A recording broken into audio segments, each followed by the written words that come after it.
So, good afternoon, everyone, and a Calling warm you the welcome last search. to all joining us here on Zoom and those watching live on Facebook. I'm Jonathan Batangan, your host and moderator for this afternoon's ResilienSerye, a very special learning series by Cebuana Lulier Foundation, complementing our global search for the happiest Pinoy program. And just an update to all our viewers, we were able to receive close to 600,000 nominations for the happiest Pinoy, and we were able to shortlist this already to 20 candidates. Our esteemed members of the Board of Judges are now meticulously reviewing the shortlisted candidates, and watch out for the category finalists of the happiest Pinoy search, because we'll be announcing very soon the category winners, and of course the happiest Pinoy who will receive 500,000 pesos tax-free. And the winner will be announced on December 3 at the Grand Awards Night at the Dusit Thani Hotel in Makati. Please visit our website, www.happiestpinoy.com, for further announcements. For today's Resilience Serye, we're diving into a very timely topic: digital detox to happiness. In our fast-paced, always online world, many of us wake up checking messages, scroll endlessly through social media, and go to bed still thinking about our screens. But today, we'll discover how stepping back, even just a little, can help us declutter our thoughts, sharpen our focus, and rediscover real joy in daily life. In other words, disconnect to connect. But before I introduce our speaker, I'd like to request our participants in the Zoom and Facebook to just comment in the chat room the key insights or points that they may have that resonate with them. And I'd like to also request our participants to have a handy pen and paper, because I promise that this afternoon session is going to be very engaging and very, very immersive, so to speak. Our speaker this afternoon is someone who has been a constant guide in helping people reconnect with inner peace amidst the noise of the digital world. Bala Kishore is a student of life and student for life. As a student of life, he is currently working as vice president at Sears Technology, a 100 million US dollar global artificial intelligence company. And as a student for life, he has completed his master's in computer science, diploma in Vedic sciences, and certification in business administration, and currently pursuing his PhD at the Indian Institute of Technology. As a digital wellness coach, Bala has designed India's first digital wellness course for university students. It's being taught at various prestigious universities in India. He has traveled very extensively, lecturing on the convergence of the powers of the mind, meditation, and technology. And he was just in the Philippines actually last March 2025, delivering various lectures on digital wellness to several IT companies based in BGC, and spearheaded a retreat on digital wellness at the Brahma Kumaris Center in Tagaytay. As an author, he wrote several books, and among them, How to Improve Concentration, Digital Wellness, and Overcoming Overthinking, an ebook which he graciously is sharing to all of the participants in today's Resilience Serie episode. So good that you are all here, because after this session, we'll be sharing with you the ebook that he's actually providing us to the participants of this episode. Perhaps later also we'll have time, we can ask him what are his aspirations in writing these self-development books. Lastly, as a spiritual seeker, he has been practicing Raja Yoga meditations taught by the Brahma Kumaris for over 30 years. Friends, allow me to welcome BK Bala Kishore. Well, the screen is yours, Bala, and great to have you with us for the fifth offering of our Resilience Area. Thank you, Jonathan. Thanks, everyone. Maybe I'll also start saying I am the happiest Pinoy for the session. I noticed, Bala, that you're wearing a Filipino barong. Is that one you bought Yes. in Manila last time? Yes. I was there in this March. And Great. that's when I really liked the design and the make. So that's when I picked a few. All right. Okay, so the screen is yours. We'll Yeah. be hearing from you for the next 40 minutes, and then we'll have a session for the Q&A. So we'd like also to ask our participants to comment if they have questions, if they have key insights. Let's make this session very engaging. On to you now, Bala. Thank you. Yes. So, hello everyone. As we proceed with this session, Digital Detox to Happiness, just remember these two questions. Who is the master, you or your mobile? Are you able to see my screen, Jonathan? Yes, we can see it, Bala. Okay. So you don't have to answer me about these two questions, just remember them.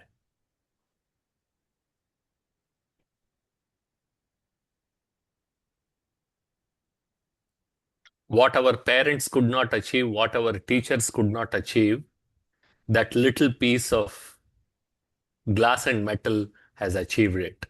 And why is it that we get so addicted to our mobiles? So, can you tell me what is the greatest challenge of current times? What is it that is making us go back to our mobiles again and again? Anyone? You can type your answers in the chat. And Jonathan, maybe you can read and let me know what they are typing. Sure, Bala.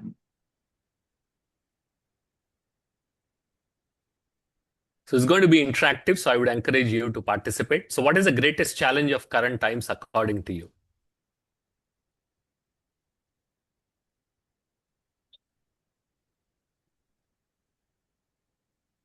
Anyone? I actually wrote unhappiness, Bala. And then Okay. somebody wrote, we go back to social media, technology to seek validation, Validation. to be Yes. updated to new Uh, happenings. Some of the yeah, that's the comments. greatest challenge. Yes.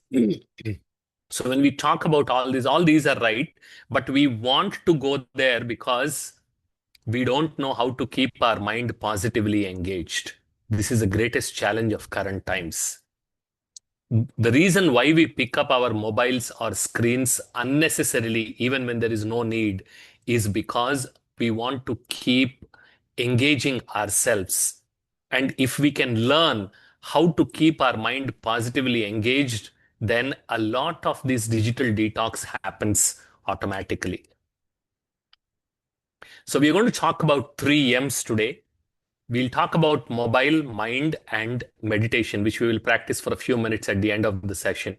The relationship between these three is mobile distracts your mind and meditation stabilizes your mind.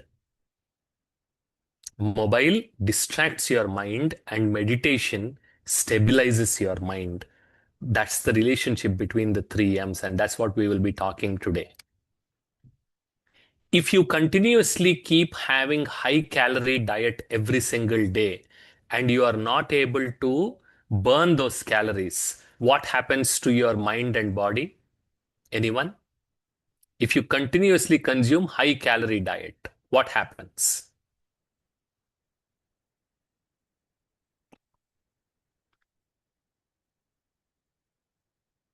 Yes, not enough time. Yes, you become bloated, you become overweight, you become obese, and you will get fat. Yes, and you will also start becoming lazy and unhealthy. You are absolutely right. Now, this is what we all know. What happens to us when we consume these physical calories? I want to ask you a simple question.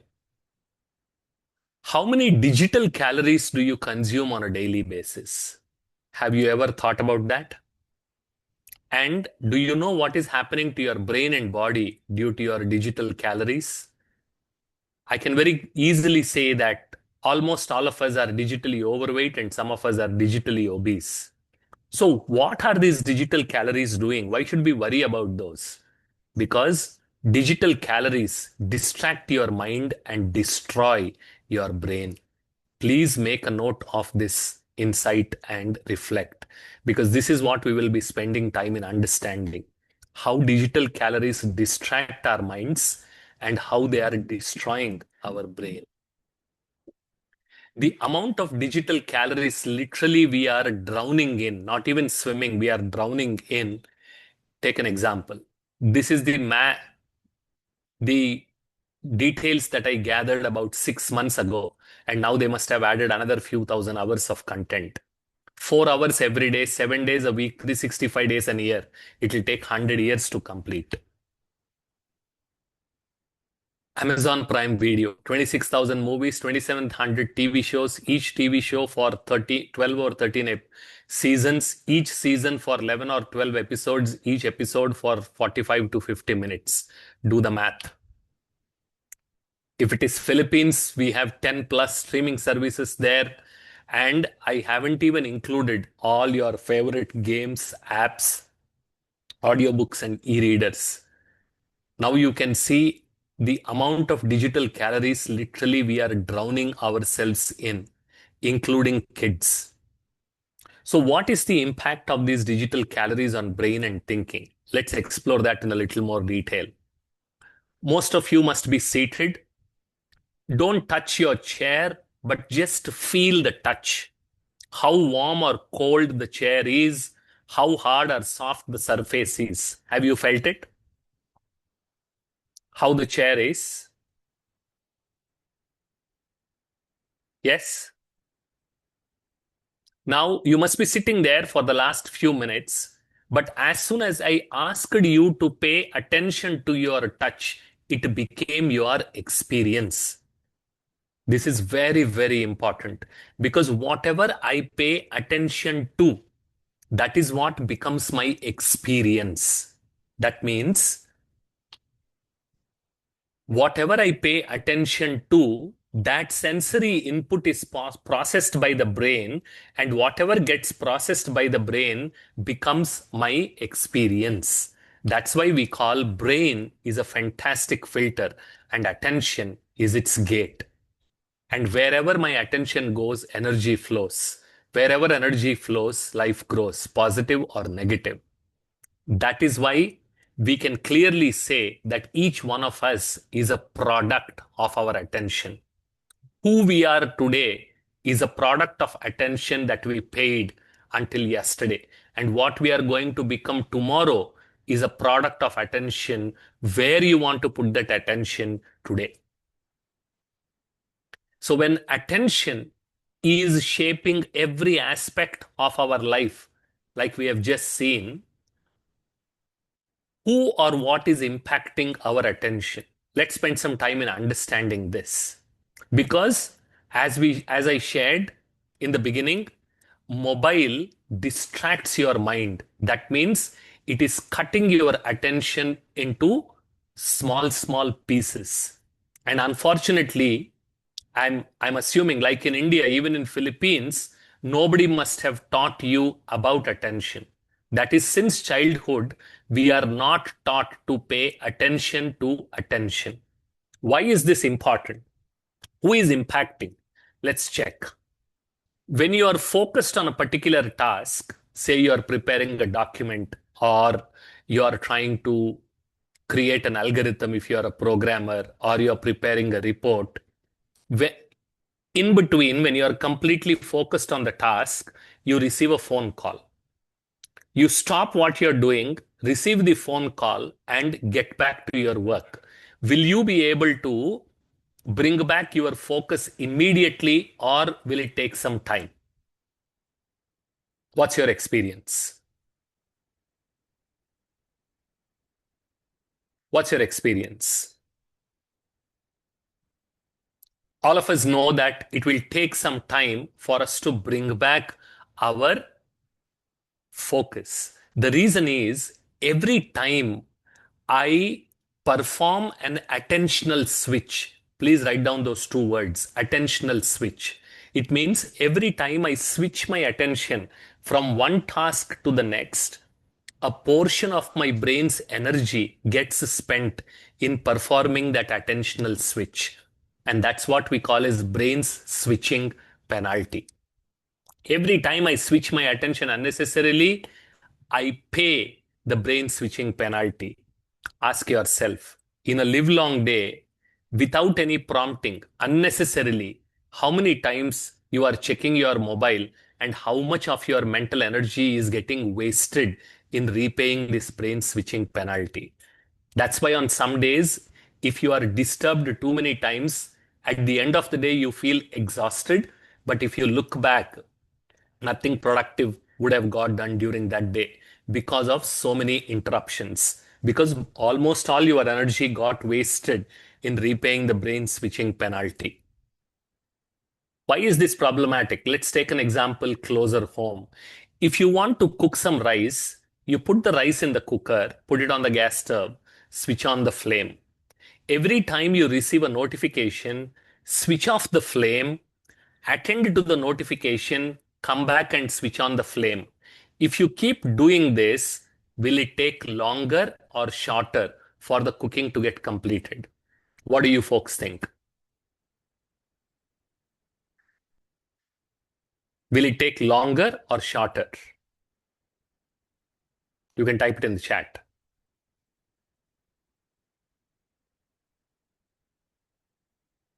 Yes, it will take longer because for the food to get cooked, the flame needs to be continuous.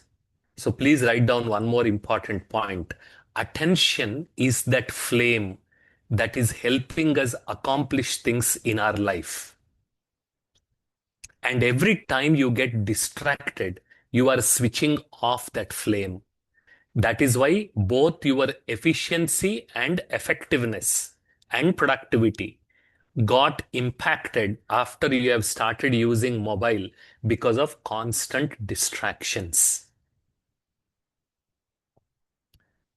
And remember, paying attention is giving a slice of your life.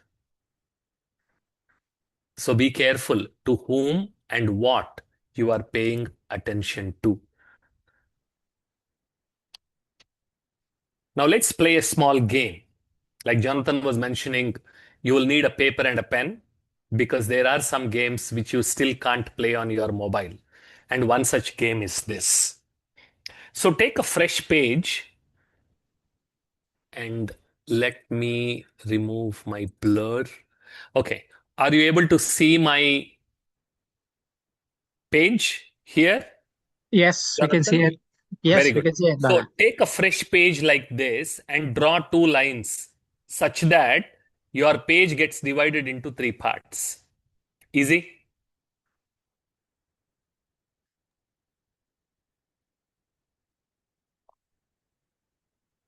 Done? Now, most important instruction, don't start until I ask you to start because I'm going to time this exercise. So don't start. I'm just giving you only the instructions. The instructions are very simple. On top of this line, you will write multitasking is a lie, which is given on the screen. Don't start. Don't start. I want to ask you to start. But the interesting twist is you are going to write a letter on top of this line and a number below the line like this. M on top of the line, 1 below the line. And again, you will write the U on top of the line, 2 below the line. L on top of the line, 3 below the line. T on top of the line, 4 below the line. That means as you keep writing the letters of this sentence, multitasking is a lie one after the other, you will write a letter on top of the line and then number below the line. You don't have to number the spaces. You number only the letters and the numbers keep increasing. Are the instructions clear? Yes, very clear. Write a letter on top of the line, number below the line, letter number. And so doing, you will complete the whole sentence. And you don't have to number the spaces. Once you finish, you're going to type in the chat or you're going to shout out because I'm going to time the exercise. Start.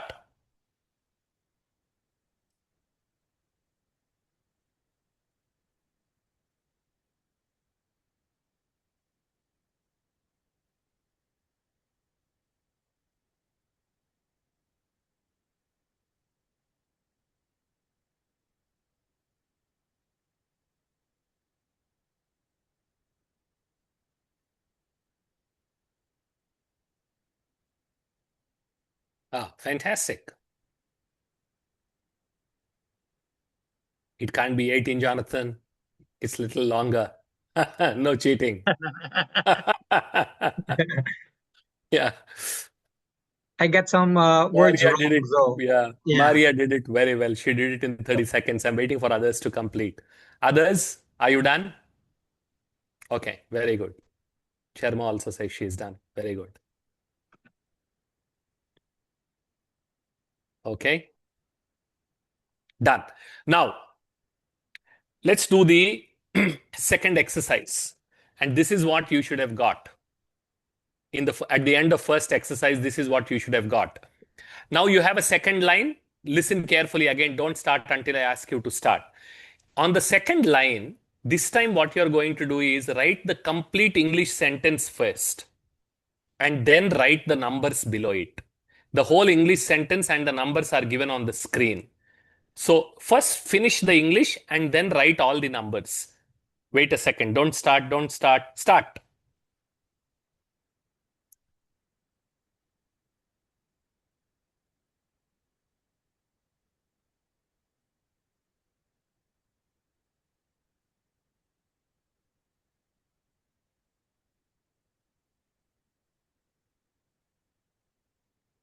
Fantastic.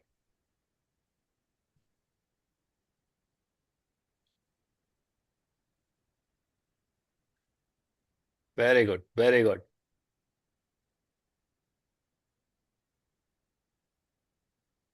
So now this is what you should have got again. Am I right? Because in both the cases you did the same thing. Now I'm going to ask you three questions. Which one took longer, first one or the second one? Which one took longer, first one or the second one? First one, correct. The first person who said yes, Maria, took 30 seconds. For the second one, it was Minai who said yes for the first time, and she or he took 14 seconds. Pardon me because I don't know the exact gender. That means for the first case, you took more than double the time. Now, the second question, which one was more difficult, first one or second one? Yes, first one. And in which one did at least one of you make at least one mistake? First one or second one? Yes, first, absolutely. So now you see the interesting part. You generated exactly the same output in both the cases. You wrote multitasking is a lie on top of the line and then 1 to 18 below the line. But the first one took more than double the time. You felt stressed and you made mistakes. And this is the power of brain's switching penalty. Because in the first case, how many times did you have to switch your attention? Can anyone calculate? How many times did you have to switch your attention? No, no. 18 into 2 minus 1. So that is 35 times. And in the second case, you had to switch your attention only once. That means you switched your attention unnecessarily for 35 times in the first case. And that is what more than doubled the time it took. That is the power of brain switching penalty. So if you want to accomplish things in half the time, you must learn monotasking. Write down one more keyword, monotasking, because human brain is incapable of doing multitasking. Because every time you switch from one thinking task to another thinking task, like in this case, you switched from letters to numbers, a portion of your energy gets wasted. And because you waste a lot of your energy when you are getting unnecessarily distracted, that can also give rise to a very wonderful equation that relates attention and work. Write this down and reflect. High quality work produced is equal to time spent multiplied by intensity of focus. Simple question. If I sit in front of my desk for 8 hours, but with only 25% focus, what is the amount of work that accomplished? How many hours of work got done? 8 hours, 25% focus. How many hours? Yes, 8 hours, 25% is 2 hours, correct. But in the same 8 hours, if I'm going to increase my focus from 25% to 50%, that amount of work done will increase from 2 hours to 4 hours.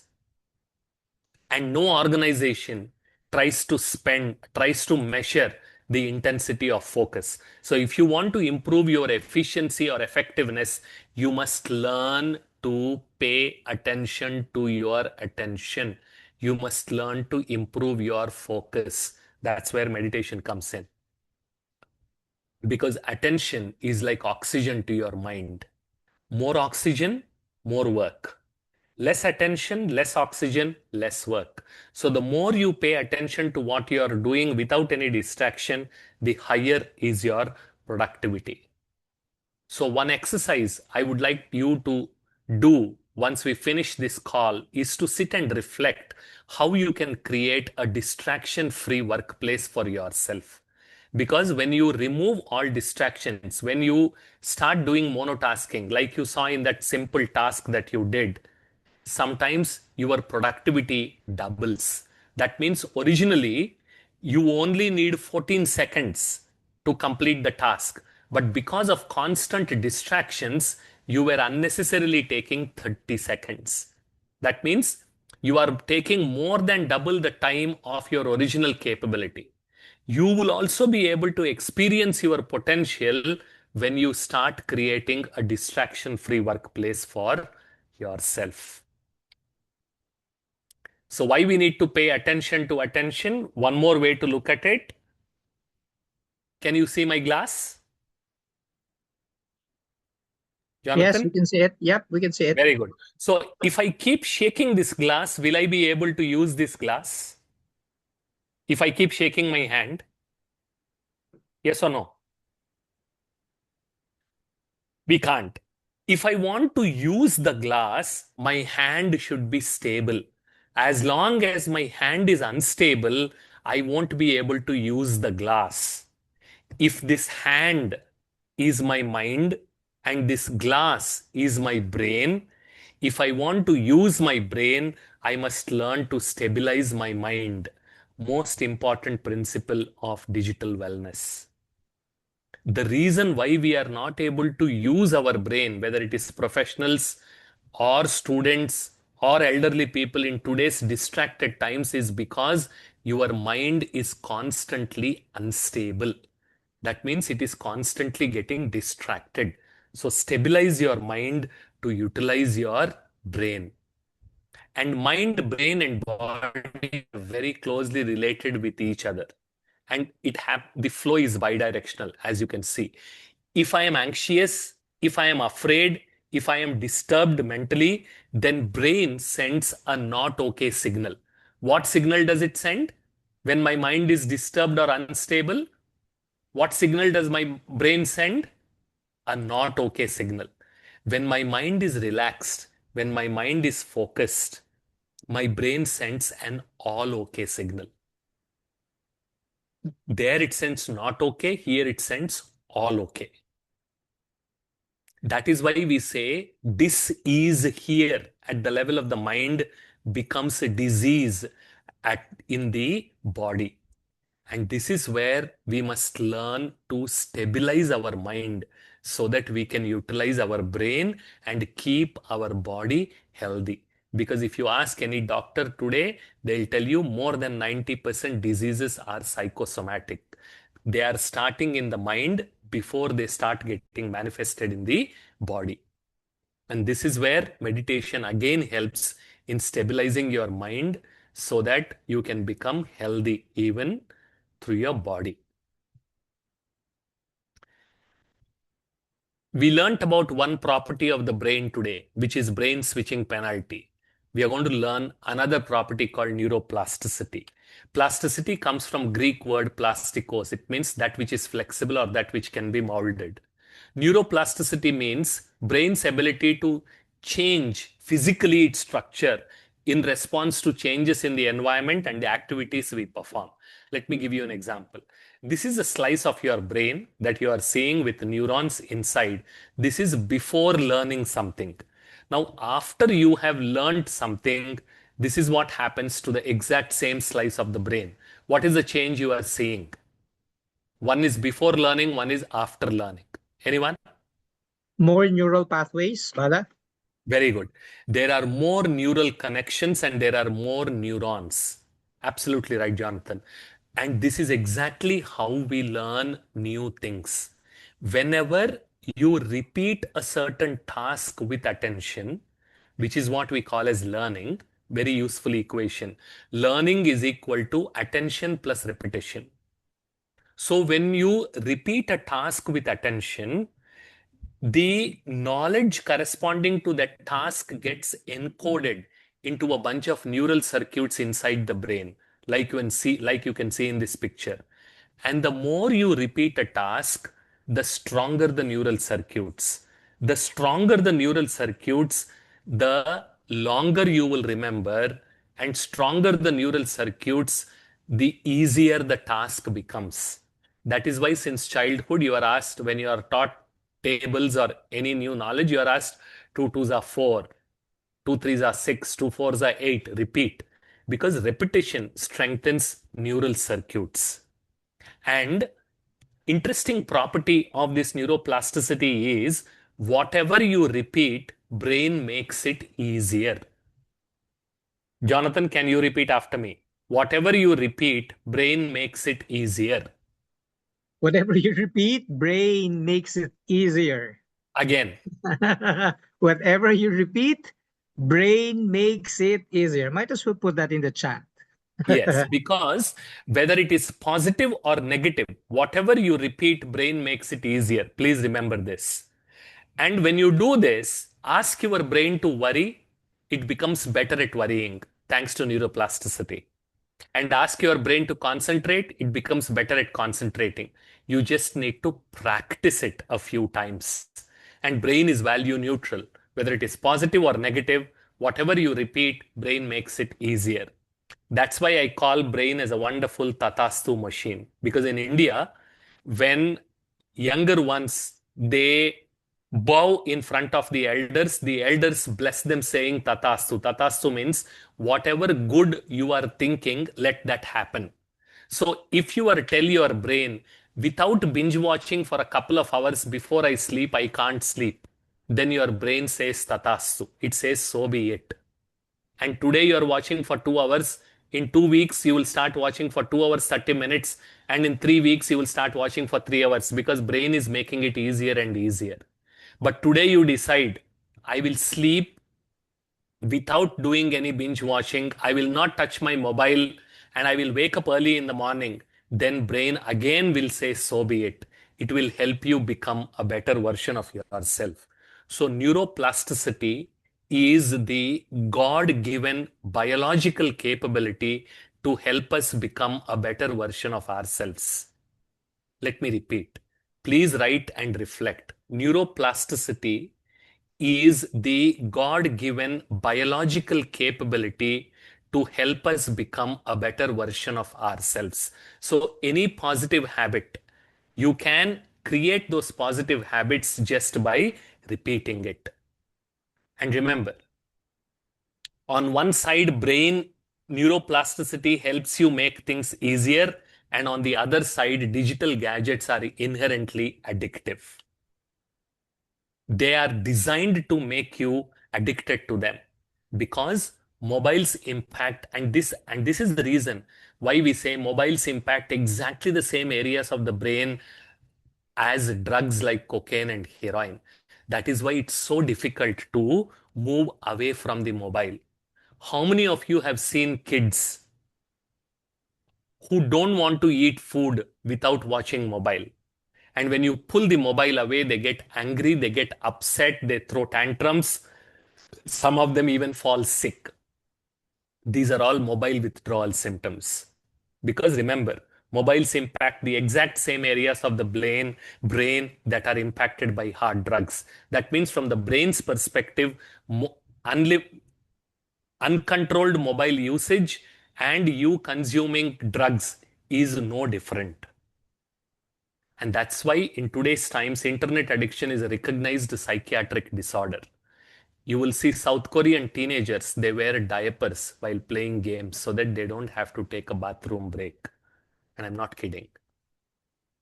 Neuroplasticity is powerful when we are young. That means the number of times you need to repeat a task is less when you are young compared with when you are grown up. You can still learn new things, but you need to repeat a few more times. Now I'm going to show you a photograph of a 18-month-old kid from Indonesia whose father was a laborer and a smoker, and that laborer father, just for the heck of it, introduced smoking to his 18-month-old kid who was not even able to speak properly. And within 2 months, thanks to the power of neuroplasticity and addiction of cigarettes, the kid started smoking 40 cigarettes a day. And the Indonesian government had to intervene to take the kid away and put him in the addiction center. This is the power of neuroplasticity. And these are some newspaper clippings from India. 19-year-old kid, Hyderabad is the South Indian city, some of you may be knowing where I come from. PUBG got banned in India in 2022. So this is from 2019. So there's this 19-year-old kid who would play PUBG from 9 p.m. to 3 a.m. in the morning, 6 hours continuously. He would sleep only for 3 hours and then he would go to college. And within 3 months, he developed brain clots and he became paralyzed, waist down. Doctors tried their best to revive, but the fellow was dead in few months. And that is the power of neuroplasticity. And these digital calories. Remember, I told you, digital calories distract your mind and destroy your brain. You are seeing an example. This is another North Indian city of Ahmedabad. 13-year-old kid was addicted to mobile. When the mother asked her to stay away from the mobile, the kid tried to kill the mother. And this fellow, he killed his father because father asked him not to play PUBG. And in today's times, I have seen that even in Philippines, like in India, education technology is getting introduced in a lot of schools here in India and Philippines, where kids are given iPads and instead of hard textbooks. Now, what is the harm caused by this educational technology? Let's review that. Just watch this clip. Some parents do everything in their power to mitigate screen harms at home, but then their children go to school and they experience hours of screen time in the guise of educational technology, or EdTech. Whether that's in the form of iPads and Alexa voice assistants for nursery school children, learning systems like PowerSchool in primary school, or Google Classroom on secondary school devices, who has proven that this deluge of screen education is what's best for our children? No one has. If we step back and view this state of affairs through a compassionate lens, it's fairly understandable. Let's wave aside the fact that only 7% of UK edtech companies have conducted randomized controlled trials and just 12% have used third-party certification. Let's put these pesky facts aside. At the beginning, these products seemed futuristically exciting. Well-intentioned schools spent fortunes buying and implementing the latest software and trained their teachers in how to use it. And some of the tools, like no more marking, have been helpful for teachers. But now we have better data on how tech is impacting pupils, so we must press pause and, in many cases, rewind. The Karolinska Institute in Sweden recently published research concluding that there's clear scientific evidence that tools impair rather than enhance learning. Sweden has taken note and been the first country to kick tech out of the classroom, reinvesting in books, paper and pens.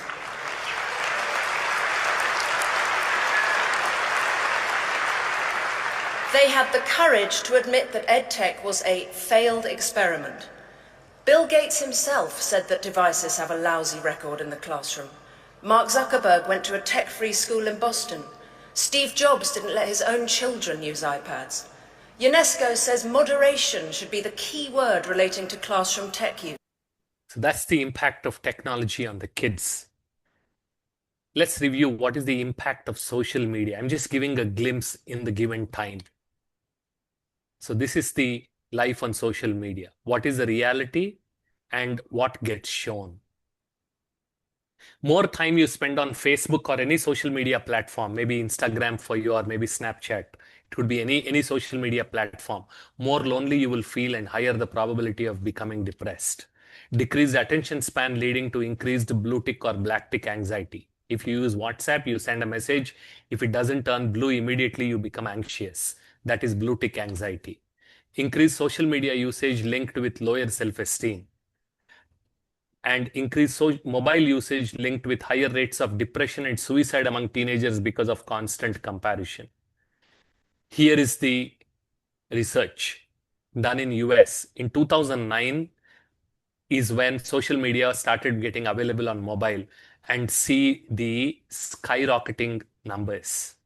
US suicide rates per million girls, it's increased 70% for the age say 15 to 19 and 151% for the teenagers from 10 to 14.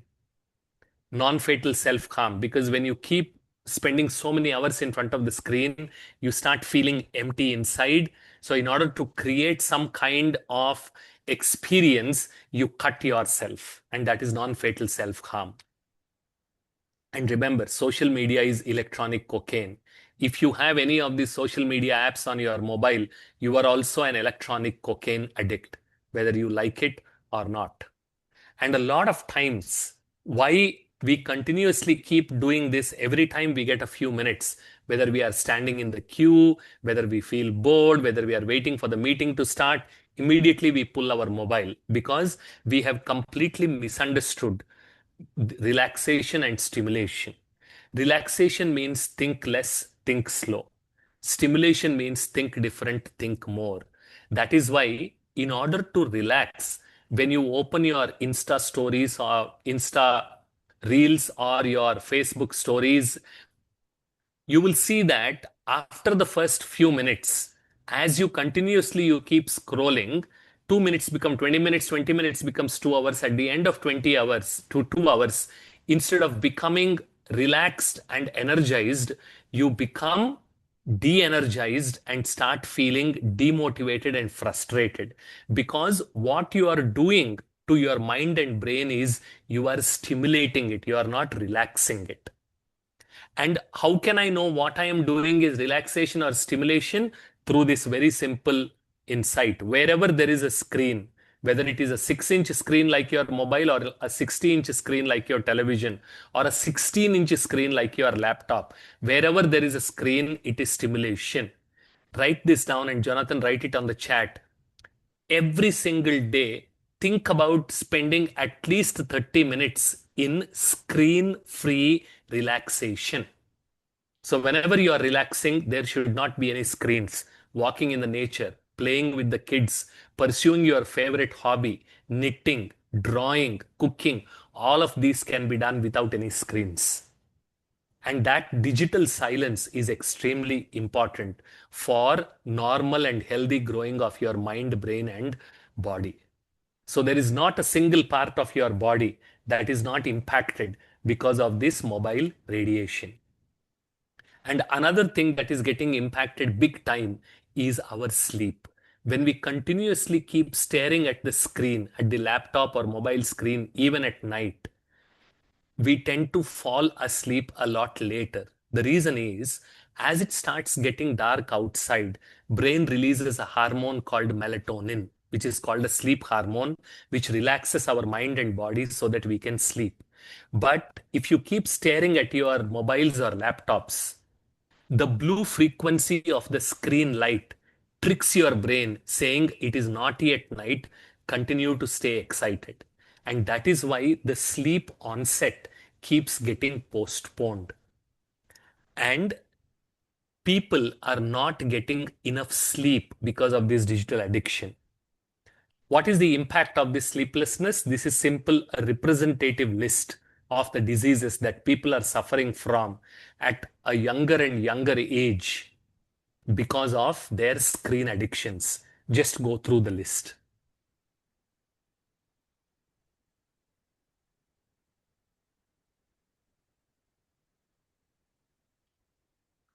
Remember, a constantly stimulated brain is a weak and stressed brain. And your distraction is slow destruction.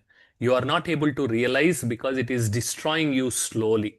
So a lot of these people come to me. I'm a digital wellness coach after reaching advanced stages where they start feeling depressed, they start getting suicidal thoughts, they are not able to sleep, they're not able to eat because for an year or two they have continuously spending time unrestricted on the screens, and this is what brought them to the current state, and that is when they approach me. And your smartphone is your distraction machine. It is continuously distracting you through notifications. So a simple like physical hygiene, there is this little digital hygiene we need to follow for today's times. Do not keep your mobile on the dining table. It's very bad because mobile is one of the dirtiest things that we carry. Disinfect your smartphone regularly. You can do it today after this session. Do not carry your mobile to the bathroom. This is causing a lot of trouble in eliminating the waste that gets generated inside the body. Because when you are eating and when you are eliminating, your body needs attention. Mobile phone should be kept at least 10 feet away while you are sleeping. You can start that from today. And the reason why we keep the mobile phone aside, beside ourselves, is because we use it as an alarm clock.